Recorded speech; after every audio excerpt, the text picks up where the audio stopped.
Matter नहीं है, काम करना है। संवेदक को टेंडर मिली कि नहीं मिली, संवेदक को बिल भुगतान हुआ कि नहीं हुआ, ये मेरे लिए इंपॉर्टेंट नहीं है। संवेदक दूसरा आ जाएगा, एक विधायक मरेगा और एमपी मरेंगे, कोई एक पदाधिकारी नहीं रहेंगे तो दूसरा नहीं आएगा और गवर्नमेंट का प्रोसेस नहीं चलेगा। ये कहना कि संवेदक का भुगतान नहीं हुआ, ये मैटर नहीं है। मैटर बहुत क्लियर है कि कटिहार आज से नहीं, बारसोई हो, चाहे कटवा हो, चाहे मनिहारी हो, चाहे हमारे माननीय विजय बाबू का इलाका हो, कटिहार छोड़ के रामपुर, जो भी विधानसभा है लगभग बाढ़ से प्रभावित। मैं सिर्फ 4-5 बात कहना चाहूंगा।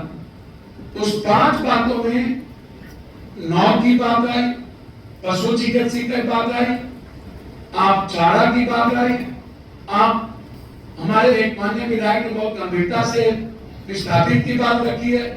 40-50 सालों से वो विस्थापित है, एक दिन की बात नहीं है।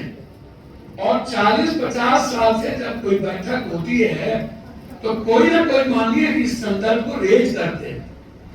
आखिर वो एस्क्यूट आज भी 40 साल के बाद नहीं हुआ। तो ये प्रॉपर सदन है। जब आप इस सदन में बार-बार इस बात को उठा रहे हैं और ये एस्क्यूट नहीं हो रहा है और आप विधानसभा में आप जाते हैं, लोकसभा में, तो निश्चित रूप से यह जो स्टेट गवर्नमेंट की पॉलिसी है उसको वहां से कराने की जरूरत है। स्टेट गवर्नमेंट के लेटर नहीं आने के बाद एस्क्यूट नहीं हो रहा है जिला में, तभी तो आप इस मुद्दे को लेकर के फिर से आप कहीं जाएंगे। तो एक तो ये मामला बहुत विस्थापित वाला गंभीर है और उसको आप बार-बार ऐसे जगह पर देखिए, हर चीजों को अपने जो तरीके से रखना कि यही पर सारी बात हो। बाढ़ और सुखाड़ के मुद्दे पर अभी प्रॉपर वे है, जैसे डॉक्टर की बात आई, तो निश्चित रूप से मेरा मानना है कि जब एएनएम है ही नहीं, जेएनएम है ही नहीं, 380 एएनएम जेएनएम यहां से हटा दिए गए, मात्र 80 जेएनएम एएनएम पर आप काम कर रहे हैं। आप दवाई है नहीं, जब सदन अस्पताल में नहीं मिलता, आपने कह दिया कि कितना, आपने कह दिया कि मेरे पास 4 है, 80 जैकेट है, 190 मैंने ये कर दी, 9 को मैंने 9 मेडिकल सिस्टम बना दिया। भैया वो कौन कर रहा है? डॉक्टर्स की कमी 73% है यहाँ। जब भी आप सिविल सर्जन, एक सर्जन नहीं है, तो जो बात आप कह रहे हैं कि ये किस डॉक्टर के द्वारा, कहां से एएनएम आया, कहां से जेएनएम आया, हमारा बात छोड़ दूसरी कोई मुद्दा नहीं। एक दूसरा मुद्दा यह है कि यहाँ सिंचाई विभाग के स्पोर्टिंग इंजीनियर साहब हैं, बारसोई, और आप एंटी इरोजन का काम पूरा साल कीजिएगा और उसके बाद आप फ्लड फाइटिंग भी कीजिएगा। आप किस सभ्यता को बेनिफिट देना चाहते हैं और कौन इसके पीछे पॉलिटिकल सिस्टम है?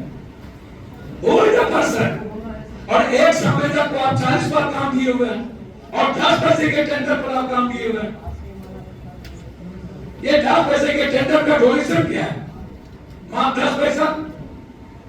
और जो टेंडर आप दिए हुए हैं, एक जगह 500 में एक ही व्यक्ति को आप 32 बार आपने काम दिया है टेंडर इसका, फ्लड फाइटिंग का। फ्लड फाइटिंग का कोई टेंडर नहीं होता। जब आप सालों भर एंटी इरोजन का स्पर को आप पक्कीकरण करने के लिए लगातार चर्चा हो रही है कि भाई स्पर को पक्कीकरण किया जाए, बार-बार होता है कि इस बार फिर से 3 स्पर को 19 500 का 32, 34, 33, 43, आप जब भी जाइए स्पर को लेकर के आप रोना रोके हैं। भैया ये आजाद हिंदुस्तान के बाद जब एक बार फ्लड आया था तो नीतीश जी और आदरणीय नरेंद्र मोदी जी दोनों आदमी इस कटिहार में एयरप्लेन से आए थे और 5,000 करोड़ की घोषणा की। कटिहार इस कोसी डिवीजन में सीमांचल की थी और उसमें कटिहार की, वो 5,000 करोड़ की घोषणा जब मोदी जी और नीतीश कुमार जी दोनों आदमी गए तो उन्होंने कहा कि विदारक स्थिति है कटिहार की और किशनगंज के बीच की। एक तो वह वहां खर्च हुआ, अच्छा सालाना आप फ्लड फाइटिंग पर कितना खर्च किए? आपने लास्ट में जो आप बता रहे थे 4,400 करोड़ की, यहाँ इतना आपने बाद में दिया। इन्होंने कहा स्कूल, इन्होंने कहा कि पहले हमारे मन, और इसको जिम्मेदारी पदाधिकारी महोदय को नहीं दीजिए, माननीय विधायक जी, आप कमजोर हैं, इसको मानिए या ना मानिए, मैं बहुत देर से कह रहा हूं।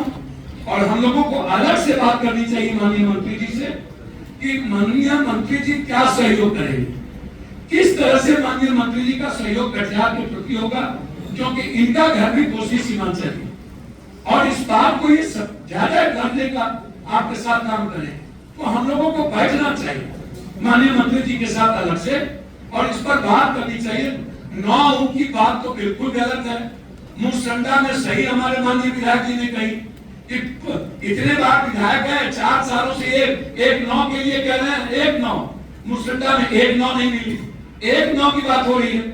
तो जब मुसंडा में 1 9 नहीं मिला, 9 कहां पर? आप हमको 9 का नाम बता दीजिए। हमको कोई लोकसभा, हमको कोई लोकसभा का पैसे से नहीं देना है। हमने कल मुसंडा और फालका में जितना 9 चाहिए, हमने 5 9 खरीद के कल मुसंडा में 2 9 चला जाएगा। 6 महीना, 8 महीना, 9 महीना का नाविक को पैसा नहीं मिला है और वो नाविक काम नहीं करना चाहता है। और दूसरी चीज, नया नाव नहीं बन पाता है, आप उठा के देख लीजिए। तो मेरा साफ और अंतिम है ये कि हम जांच चाहते हैं। जिन जिन मुद्दों को आप लाए हैं विधायक जी के सामने, मैं बिल्कुल जांच चाहता हूं। संवेदक कौन कौन है और उस संवेदक को क्या क्या प्रॉपर वे में मिला है, टेंडर का प्रोसेस क्या था, फ्लड फाइटिंग में आपने प्रोसेस क्या किया और उस प्रोसेस में सही मायने में क्या काम हुए, हम इसकी जांच चाहेंगे। माननीय मंत्री जी से आग्रह करेंगे, जो जहां पर इन्होंने कही कि हमने ये मुद्दे दिए, आप एक कमेटी बना दीजिए, उसके मुझे भी सदस्य बना दीजिए, आप गालिक साहब के नेतृत्व में बना दीजिए, आप डिप्टी सीएम, पूर्व डिप्टी सीएम साहब के नेतृत्व में बना दीजिए, लेकिन एक कमेटी बना दीजिए और उस कमेटी में मैं जांच चाहूंगा। मैं अगले बार में पूरी भर के देख के हम ऐसे कुछ इस संदर्भ में बात नहीं करें, लेकिन मेरा बहुत क्लियर है कि चाहे पशु चिकित्सक हो, चाहे नाविक हो, चाहे नाव का मुद्दा हो, चाहे विस्थापितों का मुद्दा हो, चाहे आपको घर क्षतिपूर्ति का मामला हो, पशु क्षतिपूर्ति का मामला हो, आदमी क्षतिपूर्ति का मामला हो, आपने मंत्री जी आप उठा के देखिएगा, आपको प्रभारी मंत्री आपका कटिहार जो है, स्थिति यह है कि आपको जितना घर बर्बाद हुआ, घर क्षतिपूर्ति का कोई मुआवजा नहीं मिला।